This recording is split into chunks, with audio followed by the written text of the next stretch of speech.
বন্ধুরা দেখো, বৃষ্টি তো কমে গেছে, জলও কমে গেছে। জল কমে গিয়ে ঘর পরিষ্কার করেছি। তো দেখো, এখনো অনেক কাজ। ঘরদোর পুরো পরিষ্কার। এখন আমাকে যেতে হবে অনেক দূরের পুকুরে এগুলোকে কাচতে। পুরো ঘর পরিষ্কার, গলির জলও চলে গেছে। এই ঘরটাও দেখো পরিষ্কার হয়ে গেছে, খাটটা পরে পরিষ্কার করব।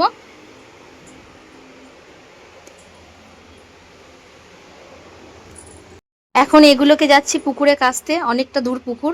কেন কলের জলে সম্ভব হবে না কাচা, কেন অনেক জল লাগবে।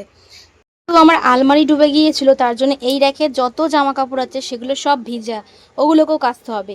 আগে ওগুলো পুকুর দিয়ে কেচে আসি, তারপরে এগুলোকে কাচবো।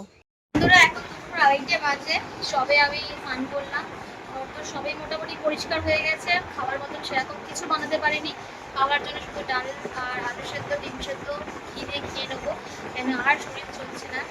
একদম কেচে মেললাম, বৃষ্টি আসলো আবার মুষলধারে। তো সব কিছু করা হয়েছে, এবার শুধু খাবো। দেখো, খাট বিছনা সবকিছু মোটামুটি সমস্ত কিছু গোছানো কমপ্লিট। সব এই ঘর ওই ঘর সমস্ত কিছু পরিষ্কার। আর এখানে এই ভাত ডাল সেদ্ধ আর ঘি আলু সেদ্ধ এইটাই খাওয়া হবে।